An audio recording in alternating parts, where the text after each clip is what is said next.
Before the trap houses of Atlanta, before the drill beats of Chicago, before the anti-heroes of prestige TV, there was New Jack City, a 1991 crime epic that didn't just reflect the crack epidemic. It weaponized cinema to expose it. But what if I told you the film's most searing truths weren't in the script, but in the silence between takes, in casting choices that almost didn't happen, in a director's gamble that defied studio logic? What if the real story isn't about Nino Brown's rise and fall, but about the actors who risked their careers to tell a truth Hollywood didn't want to hear? Let's pull back the curtain on the film that rewrote urban cinema, and the hidden layer that changes how you see every frame. This is the detail that transforms New Jack City from a cult classic into a cultural reckoning. The hidden layer. New Jack City isn't just a gangster film. It's a protest disguised as entertainment. Beneath the swagger of Ice-T's Scotty Appleton and the chilling charisma of Wesley Snipes' Nino Brown lies a meticulously coded critique of systemic neglect, police complicity, and the commodification of black pain. The cast and crew didn't just make a movie, they smuggled a manifesto into multiplexes. Over the next hour, we'll uncover how a last-minute casting swap reshaped the film's moral center, how a single line of dialogue, cut from early drafts, was restored after real-life tragedy, and why the production design wasn't stylized. It was documentary accurate. Most crucially, we'll reveal how the film's emotional core, the character of Pookie, wasn't just a cautionary tale, but a mirror held up to a generation drowning in silence. 2. Origins and context. The late 1980s were a pressure cooker. Crack had metastasized through America's urban cores, and the war on drugs had become a war on communities. Hollywood responded with either sanitized cop dramas or exploitative blaxploitation retreads. Then came Mario Van Peebles, a filmmaker with a mission. Fresh off the indie success of Heartbreak Ridge and Civil War epic aspirations, he saw New Jack City not as pulp, but as public service. Partnering with screenwriter Barry Michael Cooper, who'd penned the landmark Village Voice article, The Return of Superfly, Van Peebles pitched a film that would show the machinery behind the madness, how poverty, policy, and profit converged to create monsters like Nino Brown. New Jack City was greenlit by Warner Brothers in 1989, but with strings. The studio wanted action. Van Peebles wanted autopsy. Budgets were tight, $8 million, modest even then. Schedules brutal, and expectations low. Yet this tension became the film's secret weapon. Forced to shoot on location in Harlem and the Bronx, Van Peebles turned constraint into authenticity. The crumbling tenements, the flickering streetlights, the hollowed-out bodegas, they weren't sets, they were scars. And the cast? They weren't just playing roles. Many had lived them. 3. The persona paradox. Wesley Snipes walked onto the New Jack City set already a rising star. Major League, Mo Better Blues, the kind of leading man Hollywood loved. But Nino Brown demanded something darker, colder, more calculating. Snipes didn't just study gangsters. He studied power.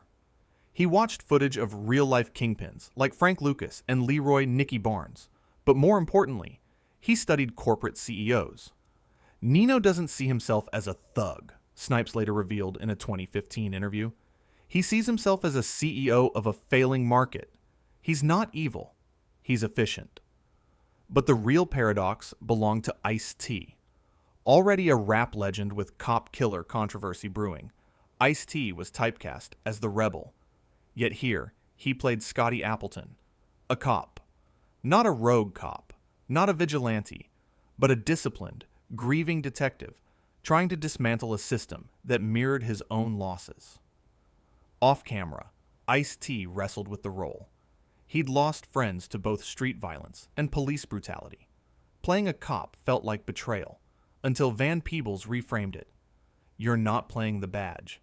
You're playing the man trying to fix it from the inside. That tension The artist versus the role, the activist versus the uniform, infused every scene Ice-T shot. And it came at a cost. Sleepless nights, strained relationships, and a quiet isolation that lingered long after rap. A Fool, the decision that changed everything. Early drafts of New Jack City didn't feature Pookie as we know him. The character was older, hardened, a mid-level enforcer with no redemption arc. Then, Mario Van Peebles met a young actor named Chris Rock, at the time, a stand-up comic with exactly one film credit, Beverly Hills Cop 2. Rock auditioned for a minor comic relief role, but Van Peebles saw something else. Vulnerability masked by humor, the kind of raw nerve that could break an audience's heart. He rewrote Pookie from the ground up, making him young, eager, tragically naive, and cast Rock against type. It was a risk. Rock had never played drama. The studio balked. "He's a comedian," they said. "People will laugh when he cries." But Van Peebles insisted. He knew Pookie's arc, his descent into addiction, his betrayal, his final trembling confession, was the film's moral spine. Without it, New Jack City would be just another shoot-'em-up. With it, the film became a eulogy for a lost generation. Chris Rock's performance as Pookie earned him critical acclaim and launched his dramatic career, though he'd later admit the role haunted him for years. On-set reality. Czech filming in Harlem in 1990 wasn't just logistically tough, it was emotionally volatile. Locals recognized the scenes being shot. Some shouted warnings, others wept. The crew often had to pause while real-life addicts stumbled into frame, mistaking the set for a real crack house. Van Peebles insisted on using actual locations, not sound stages. "If we fake it," he told his DP, "we betray them." The physical toll was steep. Wesley Snipes trained obsessively, not just for fight choreography, but to embody Nino's unnerving stillness. He lost 15 pounds, subsisting on black coffee and protein shakes, isolating himself between takes to maintain the character's icy detachment. Ice-T, meanwhile, shadowed NYPD detectives for weeks, riding along on night shifts in the Bronx. He witnessed raids, arrests, and the quiet despair of officers who knew the system was broken. One night, during a tense scene in the police precinct, Ice-T broke down between takes, not from exhaustion, but from the weight of playing a man who still believed in justice when so much evidence said otherwise. And then there was the cold. Winter in New York bit hard. Many scenes were shot in unheated warehouses. The famous snow falling on Nino's fur coat moment? Real snow, real shivers, real desperation. The film wrapped 11 days over schedule and $300,000 over budget, but Warner Brothers let it slide after seeing the dailies. 6. What most fans miswatch the scene where Pookie first tries crack.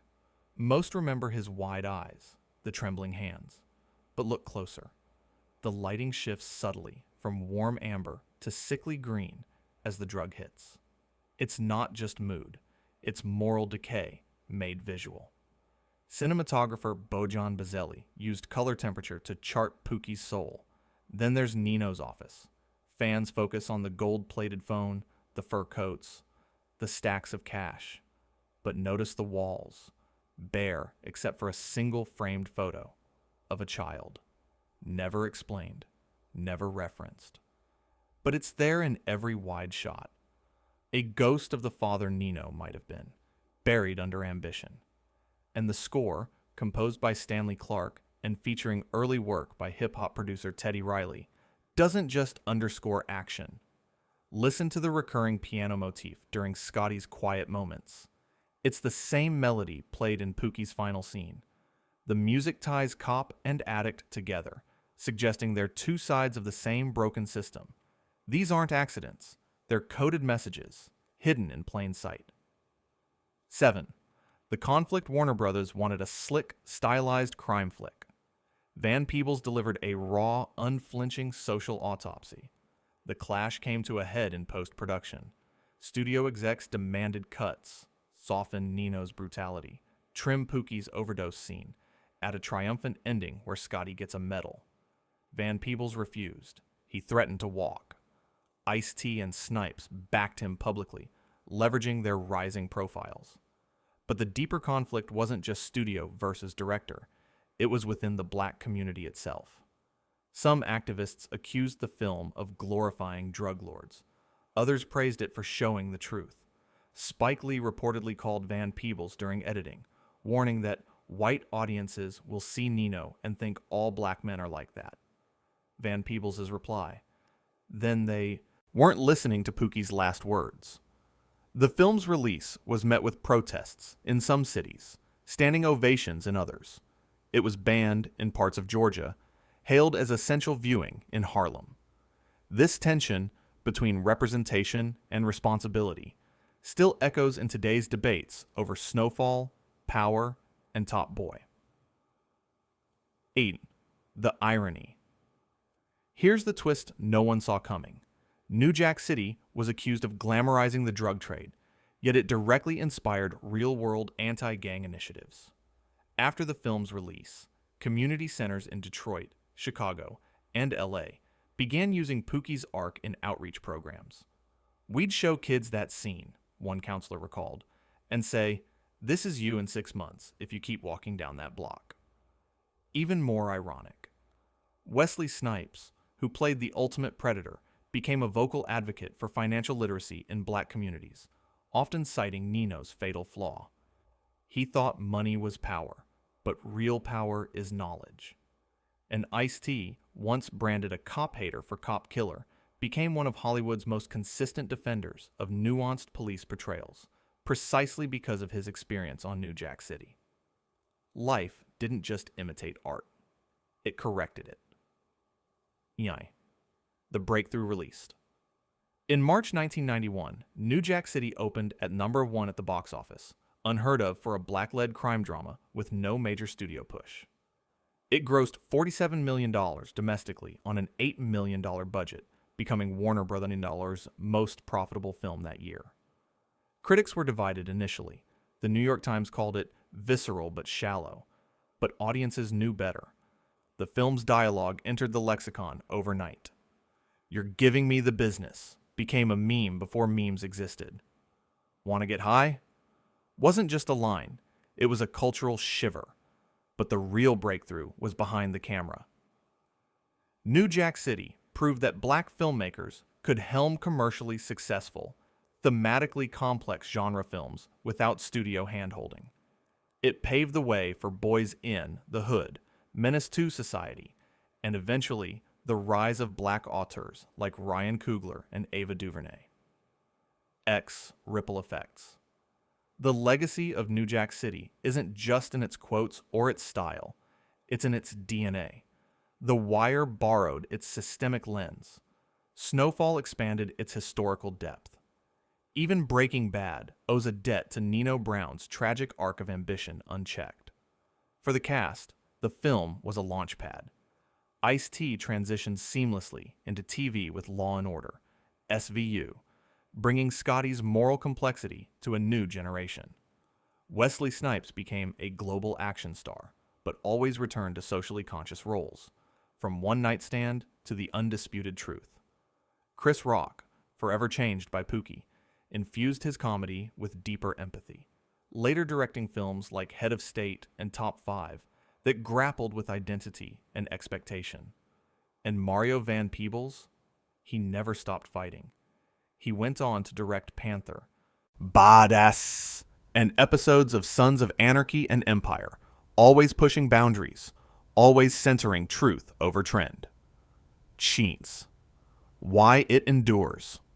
We rewatch New Jack City not for the fur coats or the shootouts, but for the silence after Pookie says, "I'm sorry, Scotty." That moment isn't about crime. It's about shame. About the way systems chew up the vulnerable and spit out ghosts. The film endures because it refuses to let us look away. It doesn't offer heroes or villains, just humans caught in a machine they didn't build, but can't escape. When you see Nino's final smirk in the courtroom, You're not just watching a gangster's downfall. You're watching the arrogance of a man who mistook survival for victory. And when Scotty walks away alone, you're not seeing a cop's triumph. You're seeing the loneliness of integrity in a broken world. That's the hidden layer. Not the guns, not the slang, but the grief beneath the glamour. The humanity beneath the hustle. Tutin. Close in CTA watch. New Jack City again, not as a relic, but as a mirror. Notice the details you missed. Feel the weight behind the words. And ask yourself, who in your world is playing Pookie right now? And who's listening? If this revelation changed how you see the film, hit like. It helps others find this story too.